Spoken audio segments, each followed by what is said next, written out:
ചരക്ക് പിടിച്ച് നടത്തുന്നത്.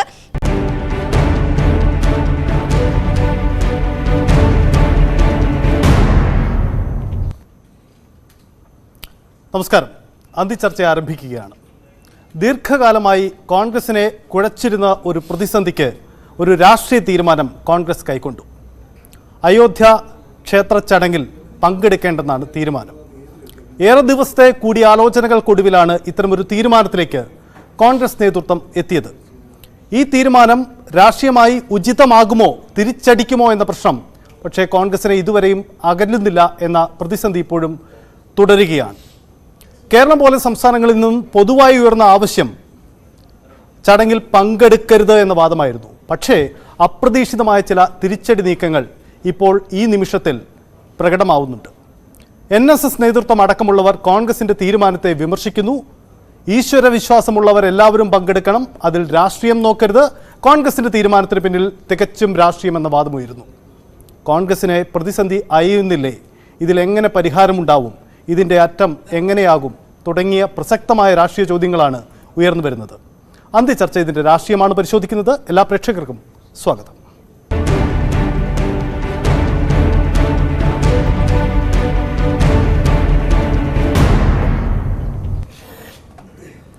ഇന്നൊരു വാർത്താക്കുറിപ്പിലൂടെയാണ് കോൺഗ്രസ് നേതൃത്വം സോണിയാഗാന്ധിക്കും മറ്റു പാർട്ടിയിലെ പ്രമുഖർക്കും ലഭിച്ച ആ ക്ഷണക്കത്ത് നിരസിച്ചുകൊണ്ട് നിലപാടെടുത്തത്. പങ്കെടുക്കില്ല എന്നതാണ് അവരുടെ തീരുമാനം. പക്ഷേ ദേശീയ തലത്തിൽ കോൺഗ്രസിന് ഇതൊരു പ്രതിസന്ധിയായി തന്നെ തുടരുകയാണ്. പല സംസ്ഥാന നേതൃത്വങ്ങളും വ്യത്യസ്തമായ അഭിപ്രായങ്ങൾ ഇതിനകം തന്നെ ഈ വിഷയത്തിൽ കൈക്കൊണ്ടിട്ടുണ്ട്. ഏറ്റവും ഒടുവിൽ അയോധ്യയിലെ ഈ ചടങ്ങിൽ പങ്കെടുക്കേണ്ടെന്ന തീരുമാനത്തെ വിമർശിച്ചുകൊണ്ട് പല സംസ്ഥാന നേതൃത്വങ്ങളും രംഗത്ത് വരുന്നുണ്ട്. ഗുജറാത്തിലെ MLA അടക്കം രംഗത്ത് വന്ന സാഹചര്യമുണ്ട്.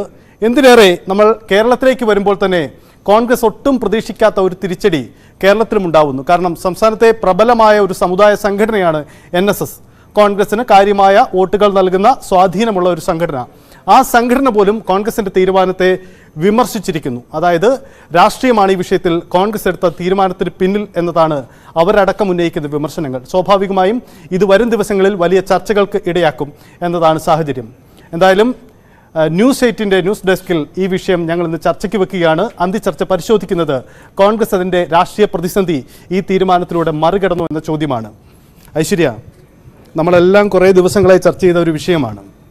ഈ വിഷയത്തിൽ കോൺഗ്രസ് ഈ തീരുമാനത്തിലേക്ക് വരുമ്പോൾ ഏറ്റവും ഒടുവിൽ NSS എടുത്ത നിലപാടടക്കമുണ്ട് നമ്മുടെ മുന്നിൽ. പ്രതിസന്ധി കോൺഗ്രസ് മറികടന്നിട്ടുണ്ടോ? പ്രതിസന്ധി കോൺഗ്രസ് മറികടന്നിട്ടുണ്ട് എന്ന് പറയാറായിട്ടില്ല. അതുമാത്രമല്ല, കൂടുതൽ പ്രതിസന്ധിയിലേക്ക് പോകുന്നു എന്നുള്ള ചോദ്യവും ബാക്കിയാവുകയാണ്. സ്വാഭാവികമായും ഇന്ന് കോൺഗ്രസിന്റെ ഹൈക്കമാൻഡ് പുറത്തിറക്കിയിരിക്കുന്ന ആ സ്റ്റേറ്റ്മെന്റിൽ പറയുന്നത് ഒരാളുടെ വ്യക്തിപരമായ കാര്യമാണ് അയാളുടെ റിലീജിയൻ എന്ന് പറയുന്നത്.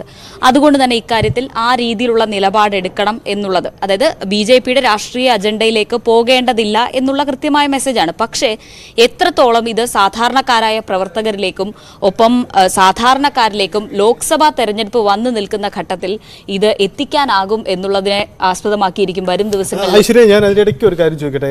നമ്മൾ കേരളത്തിലെ കോൺഗ്രസ് നേതാക്കളിൽ നിന്നും പൊതുവായ അഭിപ്രായം പങ്കെടുക്കേണ്ടതില്ല എന്നത് വന്നു എന്നാണ് നമ്മൾ പൊതുവിൽ ഇതുവരെ കണ്ടിരുന്നത്. അപ്പോൾ ഒരു നേതൃതല തീരുമാനം അങ്ങനെ തന്നെയായിരുന്നു എന്ന് കരുതാം. പക്ഷേ NSS പോലെ ഒരു സംഘടന ഇത്തരം ഒരു നിലപാട് ഇക്കാര്യത്തിൽ എടുക്കുമെന്നത് കോൺഗ്രസ് മുൻകൂട്ടി കണ്ടില്ലേ? സ്വാഭാവികമായും അതിൽ കോൺഗ്രസിന്റെ സംസ്ഥാന നേതൃത്വത്തിന് വീഴ്ച പറ്റിയോ എന്നുള്ള ചോദ്യം ഇപ്പോൾ ഉയരുന്നുണ്ട്. കാരണം ഇപ്പോൾ അതായത് ഈ സംഭവം ഹൈക്കമാൻഡിന്റെ ഭാഗത്ത് നിന്ന് ഇത്തരത്തിലുള്ള റിലീസ് വരുന്നതിന് തൊട്ടു പിന്നാലെയാണ് ഇപ്പോൾ NSS ഇതിൽ വ്യക്തമായൊരു നിലപാടെടുക്കുന്നത്. BJPക്കൊപ്പം എന്നുള്ളത് വ്യക്തമാണ് ആ പത്രക്കുറിപ്പിൽ.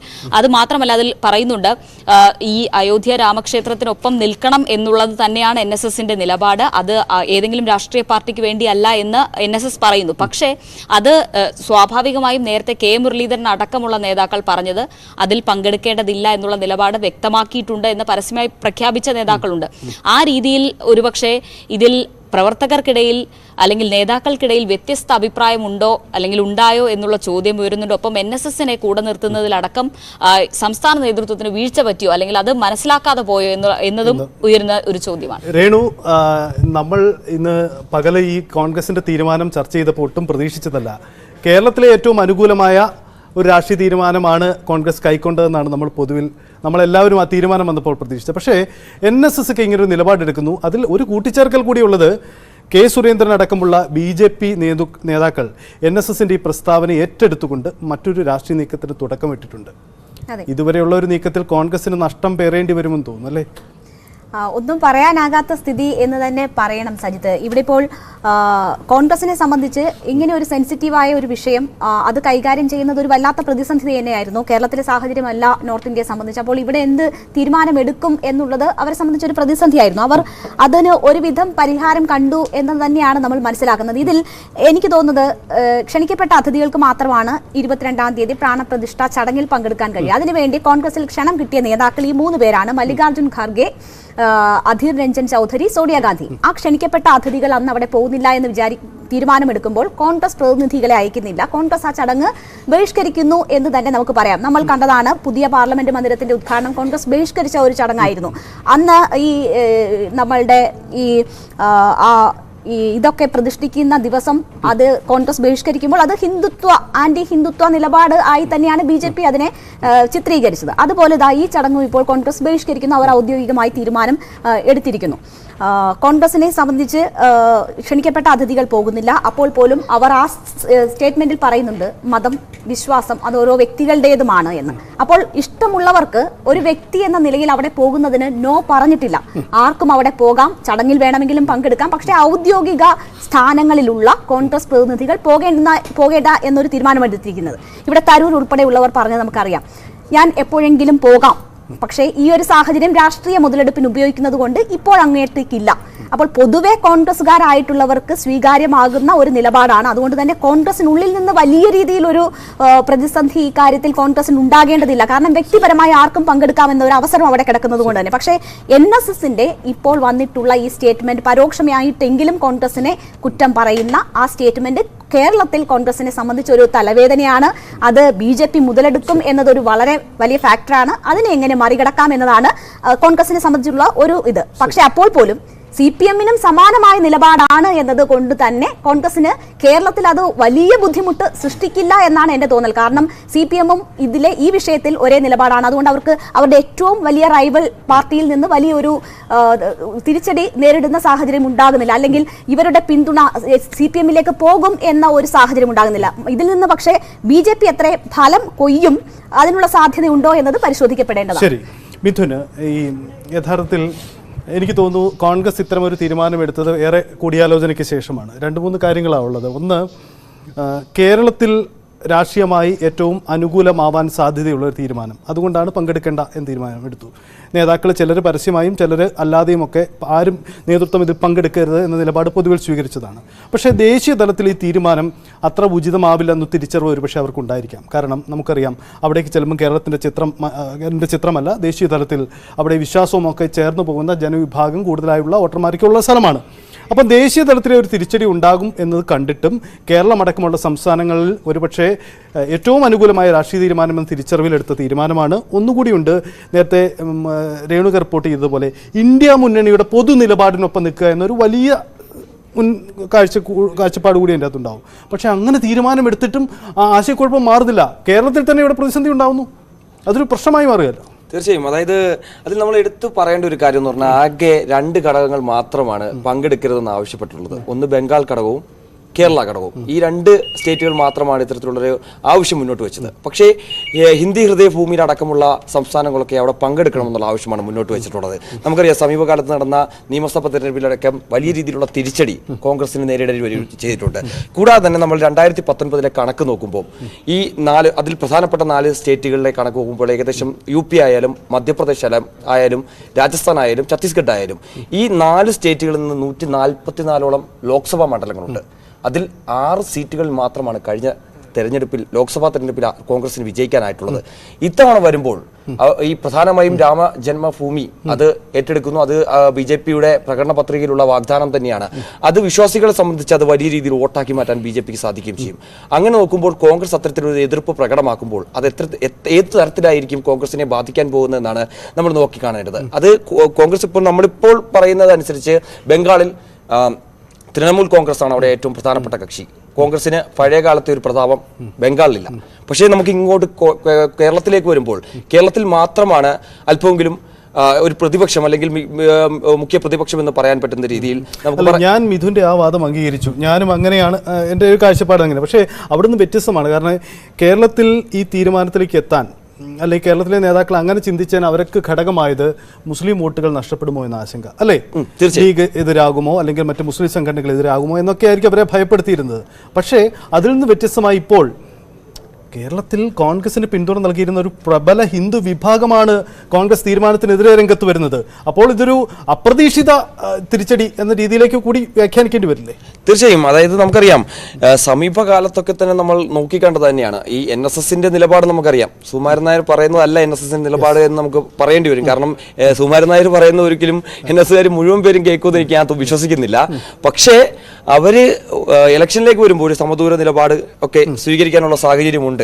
അത് BJPക്ക് എത്രത്തോളം ഗുണകരമാകുമെന്നുള്ളതാണ് നോക്കിക്കാണുന്നത്. പക്ഷേ അത്തരത്തിൽ BJPക്ക് വോട്ട് ചോർച്ചയുണ്ട് അല്ലെ കൂടുതൽ പോകും എന്ന് ഞാൻ വിശ്വസിക്കുന്നില്ല. എന്തായാലും ഒന്നുകിൽ CPM-ന് അത് അനുകൂലമായി വരാം, അതല്ലെങ്കിൽ ഭിന്നിച്ചു വോട്ടുകൾ പോകുമെന്നുള്ള സൂചന മാത്രമാണ്. അതാണ് എനിക്ക് തോന്നുന്നത്. യെസ്, എന്തായാലും ഈ NSSന്റെ നിലപാട് അപ്രതീക്ഷിതമാണ്. കോൺഗ്രസ് നേതൃത്വം അത്ര കണ്ട് പ്രതീക്ഷിച്ചിരുന്നതല്ല ഇങ്ങനെ ഒരു പ്രതിസന്ധി ഉണ്ടാകുമെന്നത്. എന്തായാലും ഇതിന്റെ രാഷ്ട്രീയം കൂടി നമുക്ക് പരിശോധിക്കാം. ഒരു ഇടവേളയ്ക്ക് ശേഷം മടങ്ങി വരാം.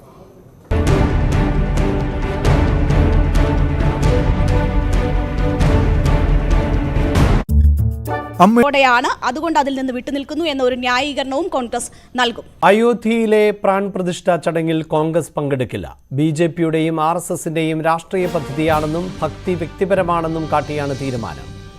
UP ഘടകത്തിന്റെ എതിർപ്പ് മറികടന്നാണ് തീരുമാനം. വിവരങ്ങളുമായി MG രേണുകയാണ് ചേരുന്നത്. രേണുക, ഇത് സംബന്ധിച്ച ഒരു രാഷ്ട്രീയ നിലപാട് എന്ത് എന്ന് മറ്റ് രാഷ്ട്രീയ പാർട്ടികൾ ഉൾപ്പെടെ നിരവധി തവണയായി കോൺഗ്രസിനോട് ചോദിക്കുന്നുണ്ടായിരുന്നു. ഇപ്പോഴിതാ വ്യക്തത വരുത്തുകയാണ്. ഉദ്ഘാടന ചടങ്ങിൽ പ്രാൺ പ്രതിഷ്ഠ ചടങ്ങിൽ പങ്കെടുക്കില്ല എന്ന്. എന്താണ് ഇതിന് കോൺഗ്രസ് പറയുന്ന കാര്യം? അതെ അഭിലാഷ്, ഈ ക്ഷണം ലഭിച്ചത് മുതൽ കോൺഗ്രസ് നേരിടുന്ന വിമർശനത്തിന് ഒപ്പം ഒരു തീരുമാനമെടുക്കാൻ കഴിയുന്നില്ല എന്ന പ്രതിസന്ധിക്ക് ഒരു അവസാനമുണ്ടായിരിക്കുന്നു എന്ന് തന്നെ പറയാം. കോൺഗ്രസ് ജനറൽ സെക്രട്ടറി ജയറാം രമേശ് വാർത്താക്കുറിപ്പിലൂടെയാണ് കോൺഗ്രസ് ഈ ചടങ്ങിൽ പങ്കെടുക്കില്ല എന്ന് ഔദ്യോഗികമായി തന്നെ അറിയിച്ചിരിക്കുന്നത്. ഇത് രാഷ്ട്രീയവൽക്കരിക്കാൻ, ഈ ചടങ്ങ് രാഷ്ട്രീയവൽക്കരിക്കാൻ RSSും BJPയും ശ്രമിക്കുന്നു എന്ന കാരണം ചൂണ്ടിക്കാട്ടിയാണ് കോൺഗ്രസ് ഈ ചടങ്ങിൽ നിന്ന് വിട്ടുനിൽക്കാനുള്ള തീരുമാനം ഇപ്പോൾ ഔദ്യോഗികമായി എടുത്തിരിക്കുന്നത്. 2019 കോടതി വിധിയെ മാനിക്കുന്നു, രാമനെ ആരാധിക്കുന്ന ജനങ്ങളുടെ വികാരം മാനിക്കുന്നു. പക്ഷേ ഇത് തെരഞ്ഞെടുപ്പ് മുന്നിൽ കണ്ടുകൊണ്ടാണ് ഈ അപൂർണമായ ക്ഷേത്രത്തിന്റെ, പണി പൂർത്തിയാകാത്ത ക്ഷേത്രത്തിന്റെ ഉദ്ഘാടന ചടങ്ങുകൾ വിഭാവനം ചെയ്തിരിക്കുന്നത്. അത് രാഷ്ട്രീയ ലക്ഷ്യങ്ങളോടെയാണ്. അതുകൊണ്ട് ഇതിൽ നിന്ന് നേതാക്കൾ വിട്ടുനിൽക്കുന്നു എന്നതാണ് ഈ വാർത്താക്കുറിപ്പിൽ പറയുന്നത്. നമുക്കറിയാം, അധ്യക്ഷൻ മല്ലികാർജുൻ ഖാർഗെ, മുൻ അധ്യക്ഷ സോണിയാഗാന്ധി, ലോക്സഭാ കക്ഷി നേതാവ് അധീർ രഞ്ജൻ ചൗധരി, ഇവർക്കാണ്, ഈ 3 പേർക്കാണ് ക്ഷണം ലഭിച്ചിരുന്നത്. ട്രസ്റ്റ് അംഗങ്ങൾ നേരിട്ടെത്തിയാണ് ഇവരെ ക്ഷണിച്ചത്. പക്ഷേ കോൺഗ്രസിന് ക്ഷണം ലഭിച്ച് ഇത്രയും ദിവസമായതിനു ശേഷവും അതിലൊരു വ്യക്തമായ തീരുമാനമെടുക്കാൻ കഴിഞ്ഞിരുന്നില്ല.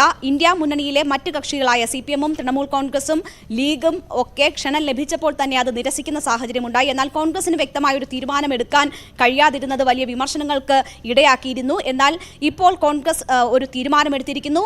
മതം എന്നത് വ്യക്തിപരമായ വിഷയമാണ്. കോൺഗ്രസ് പാർട്ടി എന്ന നിലയിൽ ഇതിൽ പങ്കെടുക്കില്ല. അതിൻ്റെ അർത്ഥം ഒരുപക്ഷെ വ്യക്തികൾ എന്ന നിലയിൽ കോൺഗ്രസിന്റെ ഭാഗമായിട്ടുള്ള ആളുകൾക്ക് ആ ചടങ്ങിൽ പങ്കെടുക്കുന്നതിനോ മറ്റോ വിലക്കില്ല. പക്ഷേ പാർട്ടി ഔദ്യോഗികമായ ആ ചടങ്ങിൽ നിന്ന് വിട്ടുനിൽക്കുന്നു എന്നത് തന്നെയാണ്. അങ്ങനെ ആ പ്രതിസന്ധിക്ക് ഒരു തീരുമാനം അല്ലെങ്കിൽ അതിന് ഒരു അറുതി വരുത്തിയിരിക്കുന്നു കോൺഗ്രസ്. ഒപ്പം ഇത് ഇന്ത്യ മുന്നണിയെ കൂടുതൽ ശക്തിപ്പെടുത്തുന്ന ഒരു തീരുമാനമായി കൂടി കാണാം. കാരണം മറ്റ് പാർട്ടികൾ സ്വീകരിച്ചിരിക്കുന്നത്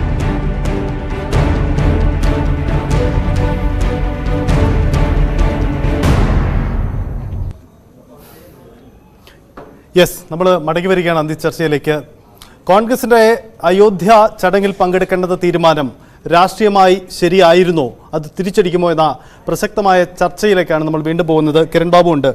കിരൺ, കോൺഗ്രസ് ഒട്ടും പ്രതീക്ഷിക്കാത്ത ഒരു തീരുമാനമാണ് അല്ലെങ്കിൽ ഒരു നീക്കമാണ് NSSന്റെ ഭാഗത്തുനിന്നുണ്ടായെന്ന് ഞാൻ കരുതുന്നു. കാരണം നമ്മൾ കേരളത്തിൻ്റെ ദേശീയ തലത്തിലെ അതിൻ്റെ രീതികളും സാഹചര്യങ്ങളും മറ്റൊന്നാവും. പക്ഷേ കേരളത്തിലേക്ക് വരുമ്പോൾ മുസ്ലിം വോട്ടുകൾ നഷ്ടപ്പെടാതിരിക്കാൻ എടുക്കാൻ കഴിയുന്ന ഏറ്റവും ഉചിതമായ തീരുമാനമാണ് പങ്കെടുക്കാതിരിക്കൽ എന്നതാണ് പൊതുവിൽ നമ്മൾ മാധ്യമങ്ങളടക്കം വിലയിരുത്തിയിരുന്നത്. പക്ഷേ NSS ഇങ്ങനെ ഒരു സ്റ്റാൻഡ് എടുത്താൽ കോൺഗ്രസിന് നഷ്ടമുണ്ടാക്കുമോ? NSSന്റെ ഒരു സ്റ്റാൻഡ് യഥാർത്ഥത്തിൽ കോൺഗ്രസ് ഇങ്ങനെ ഒരു സ്റ്റാൻഡ് എടുക്കാനുള്ള സാധ്യത മുൻകൂട്ടി കണ്ടു കാണും എന്ന് വേണം പ്രതീക്ഷിക്കാൻ. സാധാരണഗതിയിൽ ഇത്തരം ഒരു സ്റ്റാൻഡ് എടുക്കുമ്പോൾ ഈ അയോധ്യ രാമ മന്ദിറിലേക്ക് പോകണം എന്ന് ആഗ്രഹിക്കുന്ന മനുഷ്യർ അല്ലെങ്കിൽ അത്തരം ആളുകൾ കേരളത്തെ സംബന്ധിച്ച് അത് ഒരു ടോട്ടൽ ഹിന്ദുവിന്റെ ഒരു പരിച്ഛേദമായിട്ടോ അല്ലെങ്കിൽ ടോട്ടൽ ഹിന്ദുവിന്റെ വികാരമായിട്ടോ കാണാൻ കഴിയില്ല. അയോധ്യ എന്ന് പറയുന്നത് കേരളത്തിലെ ഹിന്ദുക്കൾക്കോ അല്ലെങ്കിൽ കേരളത്തിലെ ഈ കോൺഗ്രസിന് വോട്ട് ചെയ്യുന്നവർക്കൊന്നും ആ തരത്തിൽ വികാരം ഉള്ളവരല്ല. അത്തരത്തിലേക്ക് അതിനെ ഒരു ക്ഷേത്രം എന്നതിനപ്പുറത്തേക്ക് അതിനെ ഒരു രാഷ്ട്രീയ വികാരമായി കാണുന്ന നല്ലൊരു ശതമാനം മനുഷ്യരെന്ന് പറയുന്നത് സ്വാഭാവികമായും BJP വോട്ട് ചെയ്യുകയോ അല്ലെങ്കിൽ സംഘപരിവാർ രാഷ്ട്രീയത്തെ പിന്തുടരുകയോ ചെയ്യുന്ന ആളുകളാണ്.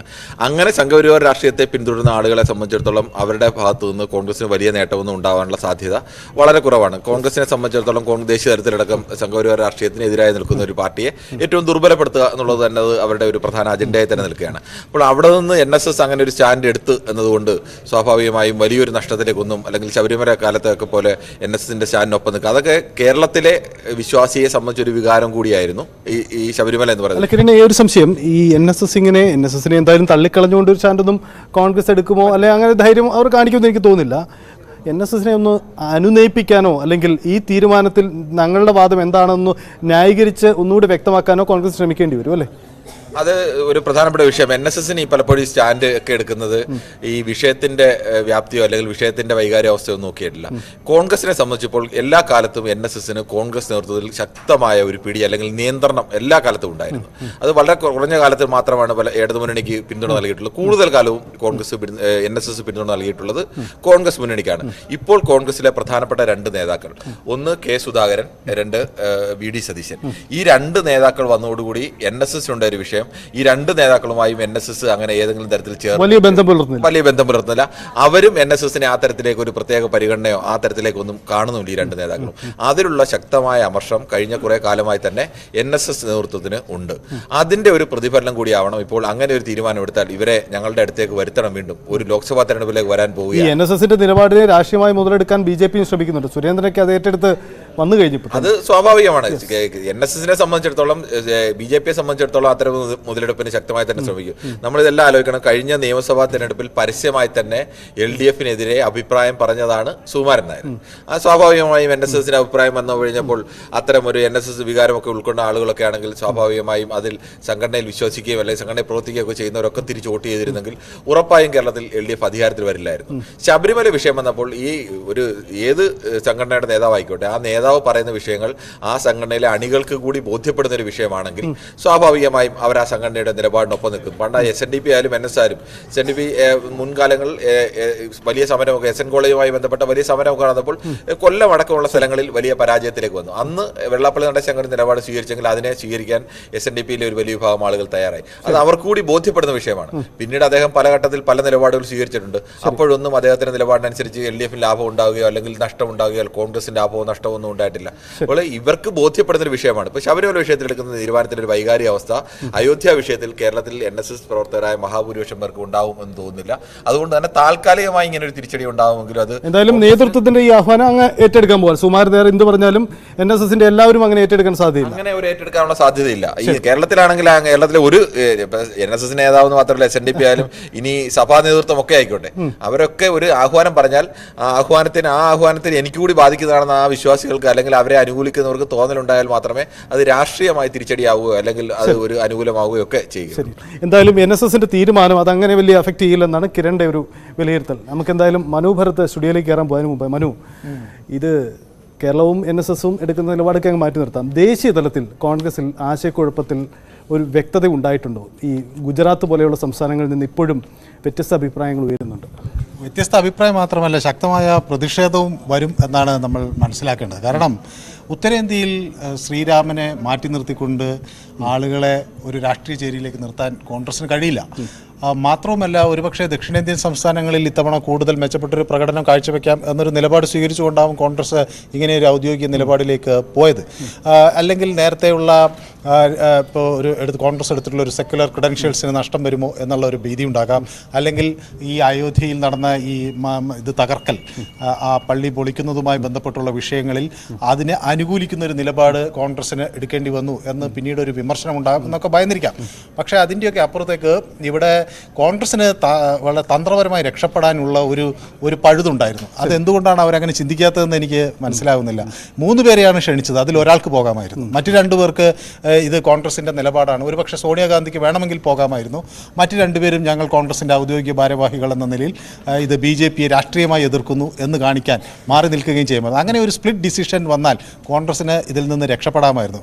അതിനു പകരം ഇത് ഒരു BJP RSS പരിപാടിയാണ് എന്ന തരത്തിൽ ആക്ഷേപിച്ച് മാറി നിൽക്കുമ്പോൾ അത് വലിയ രാഷ്ട്രീയ പ്രത്യാഘാതങ്ങൾ കോൺഗ്രസിന് ഉണ്ടാക്കും എന്നതാണ്. എന്തായാലും മനുവിൻ്റെ ആശയം കോൺഗ്രസിനുണ്ടായിപ്പോയില്ല എന്നതാണ് വസ്തുത. രേണു, നമ്മൾ അവസാനിപ്പിക്കുന്നതിന് മുമ്പായി ഈ NSS അടക്കമുള്ള ഈ സംസ്ഥാനത്ത് പുതിയതായി കോൺഗ്രസ് അപ്രതീക്ഷിതമായുണ്ടായ ഈ പ്രതിസന്ധിയിൽ പരിഹാരത്തിന് വേണ്ടി കോൺഗ്രസ് ചില സമവായ ശ്രമങ്ങൾ നടത്തുമെന്ന് രേണു കരുതുന്നുണ്ടോ?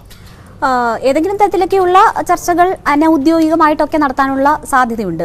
ഇവിടെ ഇപ്പോൾ ഞാൻ വായിച്ചുകൊണ്ടിരിക്കുകയായിരുന്നു, സ്മൃതി ഇറാനി രംഗത്ത് വന്നിട്ടുണ്ട്. അത് സനാതൻ ധർമ്മത്തിനെതിരെ ഉള്ള കോൺഗ്രസിന്റെ അല്ലെങ്കിൽ ഇന്ത്യ മുന്നണിയുടെ മുഖം വീണ്ടും വീണ്ടും കാണുകയാണ്.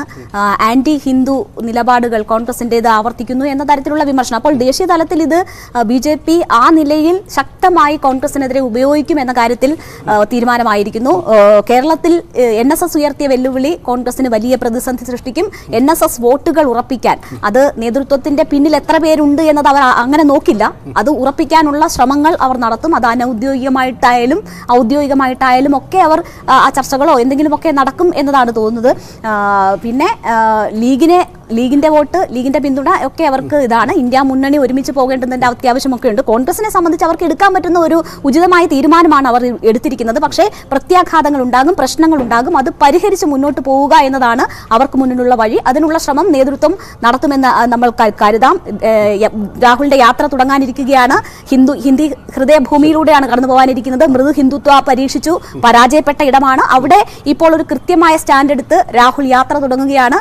എന്ത് വരുമെന്ന് നമുക്ക് കാത്തിരുന്ന് കാണാം. ശരി, നമുക്ക് അവസാനിപ്പിക്കുമ്പോൾ അഭിലാഷിന്റെ കൂടെ അഭിലാഷ് ദേശീയ രാഷ്ട്രീയം പലതവണ അഭിലാഷ് കണ്ടതാണ്. അഭിലാഷ്, ഈ വലിയ ആലോചനകൾക്കൊടുവിലാണ് കോൺഗ്രസ് ഇങ്ങനെ ഒരു തീരുമാനത്തിലേക്ക് വന്നത് എന്നാണ് അറിയുന്നത്. പക്ഷേ അത് അവർ പ്രതീക്ഷിക്കാതെ തിരിച്ചടി. ഇപ്പം കേരളം പോലുള്ള സംസ്ഥാനങ്ങളിലെ കാര്യങ്ങൾ മാറ്റി നിർത്തിയാൽ മറ്റ് സംസ്ഥാനങ്ങളിലും ആശയക്കുഴപ്പമുണ്ട്. പൊതുവിൽ ഇന്ത്യ മുന്നണിയുടെ നിലപാടുകൾക്കൊപ്പമെടുത്ത വലിയ ധീരാത്മകമായ നിലപാടെന്നൊക്കെ പറയാമെങ്കിലും ദേശീയ തലത്തിൽ കോൺഗ്രസിന് ഇത് ഗുണം ചെയ്യുമോ? സജിത്ത് സൂചിപ്പിക്കുന്ന പോലെ തന്നെ ഇത് ശ്രീരാമ ട്രസ്റ്റ് ആണ് ഇത്തരത്തിൽ ഔദ്യോഗികമായ ഒരു ക്ഷണം നടത്തിയത്. 3 പേർക്കാണ്, മല്ലികാർജ്ജുൻ ഖാർഗെ, ആദിർ രഞ്ജൻ ചൗധരി, സോണിയാഗാന്ധി, ഈ 3 പേർക്ക് ക്ഷണം ലഭിക്കുമ്പോൾ അതിലൊരു രാഷ്ട്രീയ നിലപാട് തീരുമാനിച്ചത് വളരെ കൃത്യമായി കൂടിയാലോചിച്ചിട്ടായിരിക്കണം. കാരണം വളരെ പെട്ടെന്നെടുത്തൊരു തീരുമാനമല്ല. അവിടെ സ്വാഭാവികമായും ഇന്ത്യ മുന്നണിയുടെ ഭാഗമായി നിൽക്കുന്നത് കൊണ്ട് തന്നെ ആ മുന്നണിയുടെ വികാരത്തോടൊപ്പം പോകേണ്ടതുണ്ട് എന്ന ഒരു വിലയിരുത്തലുണ്ടാകാം. 1. 2, ഈ കോൺഗ്രസിനെ സംബന്ധിച്ചിടത്തോളം അടുത്ത 2024 തെരഞ്ഞെടുപ്പിൽ പ്രതീക്ഷയർപ്പിക്കുന്നത് ദക്ഷിണേന്ത്യൻ സംസ്ഥാനങ്ങളിലായിരിക്കണം എന്ന് വേണം മനസ്സിലാക്കാൻ. അവിടുത്തെ 130 സീറ്റുകളിൽ ആയിരിക്കണം ഇന്ത്യ മുന്നണിയും കോൺഗ്രസും പ്രതീക്ഷയർപ്പിക്കുന്നത്. ഉത്തരേന്ത്യയിൽ മറ്റൊരു വികാരമാണ്. തീർച്ചയായും ഉത്തരേന്ത്യയിലെ ജനതയെ സംബന്ധിച്ചിടത്തോളം ഈ ശ്രീരാമസ്വാമി ക്ഷേത്രത്തിന്റെ പ്രാണപ്രതിഷ്ഠാ ചടങ്ങിൽ കോൺഗ്രസ് പങ്കെടുക്കാത്തത് വലിയ തോതിൽ ജനങ്ങളിൽ വിരുദ്ധ വികാരമുണ്ടാക്കും എന്നതിൽ തർക്കമില്ല. പക്ഷേ അതിനെ നേരിടാം. ആ വികാരത്തോടൊപ്പം നിൽക്കുന്നവർ BJPയെയും RSSനെയും പിന്തുണയ്ക്കുന്നവർ ആകണം. അല്ലാതെ മതനിരപേക്ഷതയെ കൂടുതൽ ഉയർത്തിപ്പിടിക്കുന്നവർ, പ്രത്യേകിച്ച് ലീഗിനെ പോലെയൊക്കെയുള്ള രാഷ്ട്രീയ പാർട്ടികൾക്ക് സ്വാധീനമുള്ളത് ദക്ഷിണേന്ത്യയിലാണ്. അതുകൊണ്ട് തന്നെ സ്വാഭാവികമായി അത്തരക്കാരെ പിണക്കാനാവില്ല. ഇന്ന് തന്നെ നമ്മൾ കണ്ടതാണല്ലോ, അതായത് സീറോ മലബാർ സഭയ്ക്ക് പുതിയൊരു അധ്യക്ഷൻ വരുമ്പോൾ അവിടെ ജോസ് കെ മാണിയും റോഷി അഗസ്റ്റിനുമാണ് ആദ്യം എത്തുന്നത്. അതാണ് രാഷ്ട്രീയവും മതവും തമ്മിൽ കേരളത്തെ ബന്ധപ്പെടുത്തുന്നത്. ഏതാണ്ട് തമിഴ്നാടായാലും കർണാടകമായാലും ആന്ധ്രയും തെലങ്കാനയും ഉൾപ്പെടെ സംസ്ഥാനങ്ങൾ അതിവൈകാരികമായല്ല അയോധ്യ വിഷയത്തെ കാണുന്നത്. അവിടുത്തെ വോട്ടുകൾ നിലനിർത്തുക, ഉത്തരേന്ത്യയിൽ നഷ്ടപ്പെടും എന്ന് തിരിച്ചറിഞ്ഞിട്ട് തന്നെയാകണം ഇങ്ങനെയൊരു തീരുമാനമെടുത്തത് എന്നാണ് ഞാൻ വിലയിരുത്തുന്നത്. എന്തായാലും ഹിന്ദി ഹൃദയഭൂമി നഷ്ടപ്പെട്ടാലും ഇപ്പോൾ തങ്ങളുടെ ശക്തിക മേഖലകളിൽ സാന്നിധ്യം അതേപടി നിലനിർത്തുക എന്നൊരു വലിയ ലക്ഷ്യം കോൺഗ്രസ് ഈ തീരുമാനത്തിന് പിന്നിൽ എടുത്തിട്ടുണ്ടാവണം. അതാണ് ഇത്ര ആലോചനകൾക്കൊടുവിലും ഇത്തരമൊരു തീരുമാനത്തിലേക്ക് വന്നത്. അവിടെയാണ് കേരളം പോലെയുള്ള സംസ്ഥാനങ്ങളിൽ NSS പോലെയുള്ള സമുദായ സംഘടനകളും മറ്റും നടത്തുന്ന നീക്കങ്ങൾ ഈ തീരുമാനം രാഷ്ട്രീയമായി ഗുണം ചെയ്യുമോ എന്ന സംശയത്തിലേക്ക് എത്തിക്കുന്നത്. എന്തായാലും കോൺഗ്രസിൻ്റെ രാഷ്ട്രീയ തീരുമാനം, അതിൻ്റെ ഭാവി, അത് എങ്ങനെ പ്രതിഫലിക്കും എന്ന ചർച്ച ഇനിയും തുറന്നുകൊണ്ടേയിരിക്കും. അന്തിച്ചർച്ച ഇന്നിവിടെ പൂർണ്ണമാവുന്നു. നന്ദി, നമസ്കാരം.